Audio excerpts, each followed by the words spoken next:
Hello, my lovely anatomists and physiologists. Welcome back to our Chapter 12 conversation. I've zoomed in here on the efferent division of the nervous system, looking specifically at the autonomic division, which is the control of our cardiac muscle, smooth muscle, adipose tissue, and glands.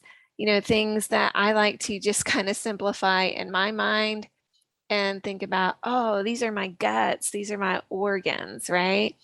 And don't forget that that includes your blood vessels, um, and glands that are extending into parts of your appendages, not just your torso.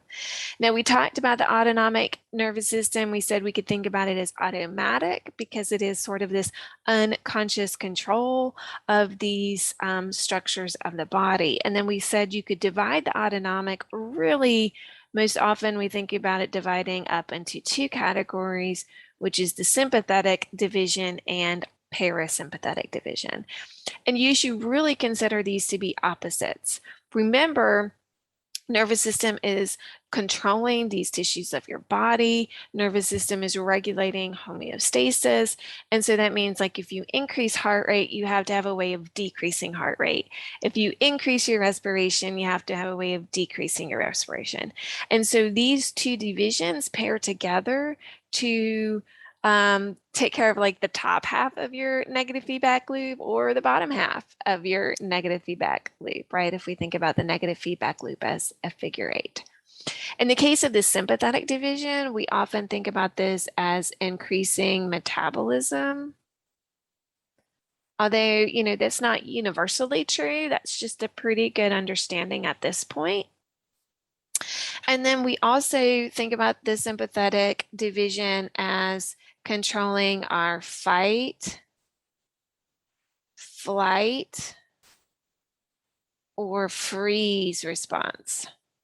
Our fight, flight, or freeze response. So these are those responses that we have to external stressors, right? So whether that external stressor is you're hiking in the woods and oh my goodness, there's a bear and you have to respond, right?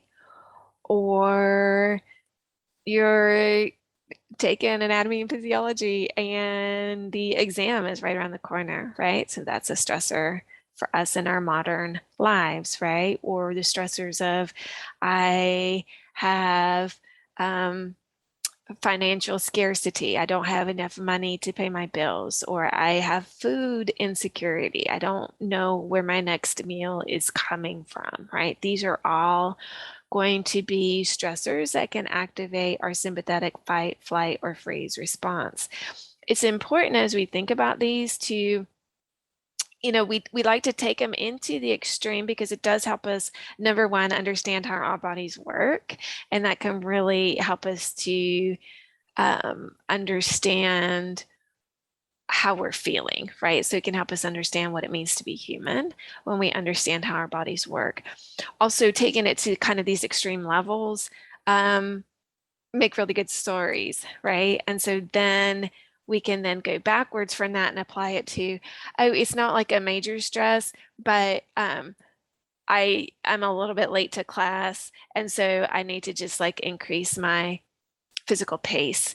And so if I'm moving faster, then my body is being controlled or dominated by sympathetic nervous system, right? Because my body is mobilized to move faster. So if I'm just exercising for fun, if I'm exercising because I have to get away from the bear, if I have to get to class and I'm late, all of this is pretty much being controlled by sympathetic division. Parasympathetic's opposite, right? So if sympathetic was increased metabolism, we can think about our parasympathetic as decreasing our metabolism.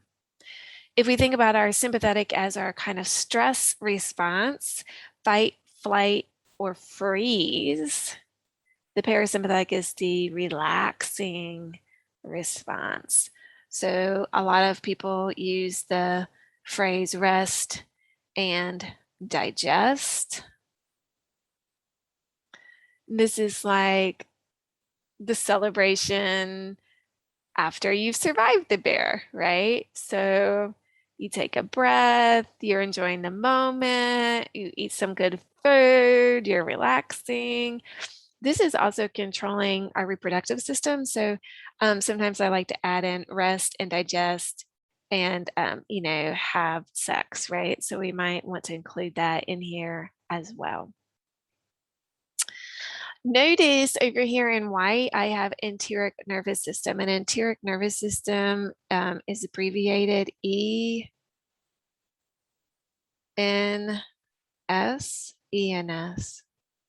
It's one that doesn't get a whole lot of talk, but it's actually really important. It's independent of the central nervous system. So sometimes people think of it as like almost a second brain. It's a second, like, key important processing center. And it's controlling